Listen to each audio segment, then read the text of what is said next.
నమస్తే తెలంగాణ వార్తాపత్రికలో వచ్చినటువంటి main headlines చూద్దాం. ట్రంప్ సుంకాలు మోదీకి చెంపపెట్టు అంటే ఇక్కడ వార్త చూడొచ్చు. భారత్కు 50%, పాక్కు 19% టారిఫ్లా? అమెరికాతో భారత్ మైత్రి బంధం ఏమైనట్టు? ఆర్బీఐ మాజీ గవర్నర్ రఘురామ్ రాజన్ వెల్లడి. సిద్ధుకు పదవీ గండం, అపాయింట్మెంట్ ఇవ్వని కాంగ్రెస్ అధిష్టానం, సీఎంతో భేటీకి విముఖత, ఢిల్లీకి రావద్దని ఆదేశాలు. బీదర్ నుంచి బోగస్లు అంటే ఇక్కడ మరో ప్రధాన వార్త కనిపిస్తా ఉంది. నమస్తే తెలంగాణ వార్తాపత్రికలో కాంగ్రెస్ బరితెగింపు, 20,000 నకిలీ ఓట్లకు భారీ కుట్ర, ఓటమి భయంతో అధికార పార్టీ నేతల అడ్డదారి పోరాటం అంటూ ఇక్కడ వార్త చూడొచ్చు. బీదర్, గుల్బర్గా నుంచి 5,000 మందిని రప్పించిన కాంగ్రెస్. పాదబస్తీ, ఖైరతాబాద్ నుంచి 15,000 దొంగ ఓటర్లు, 20,000 ఫేక్ కార్డుల సృష్టి, బూతుల వారీగా సర్దుబాటు, నకిలీ ఓటర్ల తరలింపునకు డివిజన్ కు ఒక షాడో టీం, కీలక మంత్రి పర్యవేక్షణలోనే తరలింపు, ఆయనకు సహాయంగా సినిమా, మిస్ వరల్డ్ సంఘటనల షాడోలు. ఉదయం 7 గంటలకే దొంగ ఓటర్లను దింపాలని నిర్ణయం, పోలీసుల సహకారం, ఎన్నికల అధికారుల చోద్యం, నకిలీ ఓట్ల కట్టడికి సర్వశక్తులు ఒడ్డుతోన్న బీఆర్ఎస్, నిబంధనలకు విరుద్ధంగా కాంగ్రెస్ నాయకుల ప్రచారం, విచ్చలవిడిగా ప్రలోభ పర్వం, చీరలు, డబ్బుల పంపిణీ. జూబ్లీ హిల్స్ లో నకిలీ కార్డులు, మహిళలకు చీరలు పంచుతోన్న దృశ్యాలు. నేడే జూబ్లీ హిల్స్ ఉప ఎన్నిక, ఉదయం 7 గంటల నుంచి సాయంత్రం 6 గంటల వరకు పోలింగ్. నియోజకవర్గం పరిధి దాటి రాష్ట్ర రాజకీయ భవిష్యత్తును నిర్దేశించే సూచీగా మారిన జూబ్లీ హిల్స్ ఉప ఎన్నిక చివరి ఘట్టంలో అంతా ఊహించినట్టుగానే అధికార కాంగ్రెస్ అడ్డదారులు తొక్కుతోంది. బీఆర్ఎస్ అభ్యర్థి మాగంటి సునీత గోపినాథ్ విజయం ఖాయమని, కాంగ్రెస్ అభ్యర్థికి ఓటమి తప్పదని ఇంటెలిజెన్స్ నివేదికలు తేల్చి చెప్పడంతో అధికారాన్ని అడ్డం పెట్టుకుని ఓటు చోరీకి బరితెగించింది. 20,000 మంది దొంగ ఓటర్లను రంగంలోకి దింపి ఎన్నికలో గెలవడానికి పన్నాగం పన్నినట్టు కాంగ్రెస్ లోని కీలక వ్యక్తుల నుంచే సమాచారం అందింది. కీలక మంత్రి పర్యవేక్షణలో వారం క్రితమే 20,000 నకిలీ ఓటరు గుర్తింపు కార్డులు ముద్రించి పెట్టిన కాంగ్రెస్ పార్టీ యాకత్పుర, ఖైరతాబాద్, కర్ణాటక రాష్ట్రం బీదర్ నుంచి 20,000 మంది నకిలీ ఓటర్లను జూబ్లీ హిల్స్ లోకి చొప్పించినట్టు విశ్వసనీయంగా తెలిసింది. ఇప్పటికే ప్రత్యేక వాహనాల ద్వారా రప్పించి బోరబండ, రెహమత్ నగర్, యూసుఫ్గూడ, ఎర్రగడ్డలకు తరలించినట్టు సమాచారం. కాంగ్రెస్ ఆగడాలను అడ్డుకోండి అంటే ఇక్కడ మరో వార్త చూడొచ్చు. జూబ్లీ హిల్స్ లో అధికార దుర్వినియోగం, విచ్చలవిడిగా మద్యం, నగదు, చీరల పంపిణీ. కొందరు అధికారులు, పోలీసులు కూడా అధికార పార్టీకి తొత్తుల్లా వ్యవహరిస్తున్నారు. బాధ్యులపై కఠిన చర్యలు తీసుకోవాలి. మాజీ మంత్రి హరీష్ రావు డిమాండ్, రాష్ట్ర ఎన్నికల ప్రధాన అధికారికి ఫిర్యాదు. జూబ్లీ హిల్స్ లో కాంగ్రెస్ అధికార దుర్వినియోగాన్ని అడ్డుకోవాలంటూ రాష్ట్ర ఎన్నికల ప్రధాన అధికారి సుదర్శన్ రెడ్డికి వినతి పత్రం అందజేస్తోన్న హరీష్ రావు, బీఆర్ఎస్ నేతలు.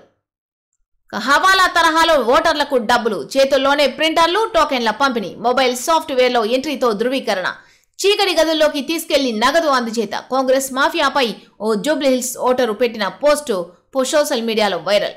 చెక్ పోస్టులు, తనిఖీలు ఎందుకని నిలదీత, పోలీసు బలగాల నిఘా ఏమైందని ప్రశ్న. అందశ్రీ ఇక లేరు అంటూ దిగివికేగిన తెలంగాణ మట్టి కవి అంటే ఇక్కడ వార్త కనిపిస్తా ఉంది. బీఆర్ఎస్ అధినేత మాజీ ముఖ్యమంత్రి కేసీఆర్ దిగ్భ్రాంతి, ప్రధాని మోదీ, సీఎం, మంత్రులు, సాహితీవేత్తల సంతాపం, భౌతిక కాయం వద్ద నివాళులర్పించిన కేటీఆర్, ప్రముఖులు. ఎన్ఎఫ్సి నగర్లో అధికార లాంఛనాలతో నేడు అంత్యక్రియలు.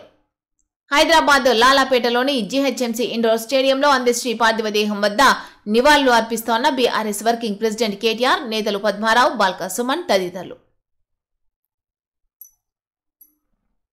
తెలంగాణ సాహితీ దిగ్గజం దివికేగింది. 3 దశాబ్దాలకు పైగా కవిగా, గేయ రచయితగా తెలంగాణ ప్రత్యేక పోరాటంలో కీలక పాత్ర పోషించిన ఆయన ప్రస్థానం ముగిసిపోయింది. ప్రసిద్ధిగాంచిన కవి, రచయిత, పద్మశ్రీ అవార్డు గ్రహీత అందశ్రీ సోమవారం ఉదయం హఠాన్మరణం చెందారు. హైదరాబాద్లోని లాలాపేటలో నివసిస్తోన్న ఆయన తెల్లవారుజామున తీవ్ర అస్వస్థతకు గురయ్యారు. ఛాతీలో తీవ్రమైన నొప్పితో కుప్పకూలిపోయారు. బడి భోజనంలో గుడ్లు బంద్, హైదరాబాద్లోని స్కూళ్లకు సరఫరా నిలిపివేసిన ఏజెన్సీలు, ధర పెంచాలని, బకాయిలు చెల్లించాలని డిమాండ్.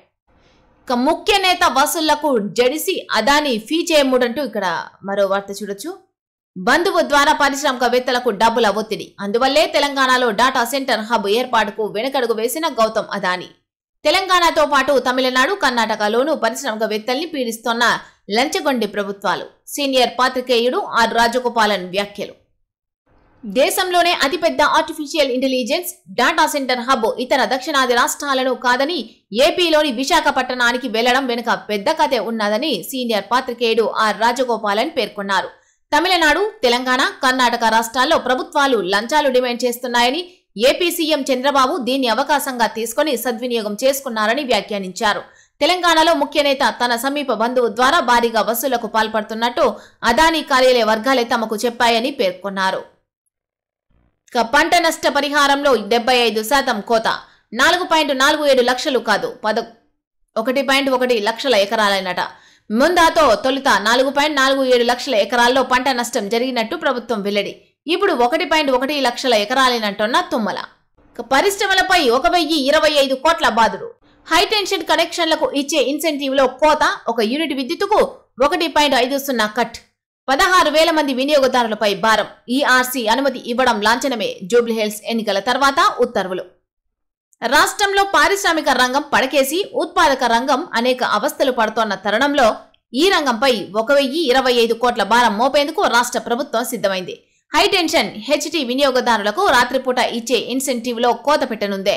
హెచ్టీ వినియోగదారులకు సరఫరా చేసే ఒక్కో యూనిట్ విద్యుత్తుకు ₹1.50 చొప్పున కట్ చేయనుంది. ఏకంగా 16,000కు పైగా పరిశ్రమలపై ఏటా 1,025 కోట్ల అదనపు భారం పడనుంది.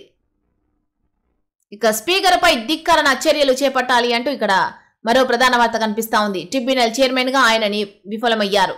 సుప్రీంకోర్టు విధించిన 3 నెలల గడువులోగా ఫిరాయింపు ఎమ్మెల్యేలపై చర్యలు తీసుకోలేదు. సుప్రీంకోర్టులో బీఆర్ఎస్ మరో పిటిషన్.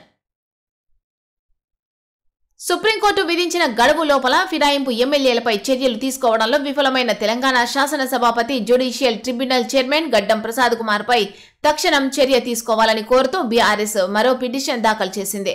ఈ మేరకు బీఆర్ఎస్ వర్కింగ్ ప్రెసిడెంట్ కె తారక రామారావు పక్షాన న్యాయవాది మోహిత్ రావు సోమవారం సుప్రీంకోర్టులో వ్యాజ్యం దాఖలు చేశారు. పార్టీ ఫిరాయింపులకు పాల్పడిన ఎమ్మెల్యేల కేసును ట్రిబ్యునల్ చైర్మన్ గా 3 నెలల్లో తేల్చాలని సుప్రీంకోర్టు గత జూలై 31న స్పీకర్ను ఆదేశించిన సంగతి తెలిసిందే.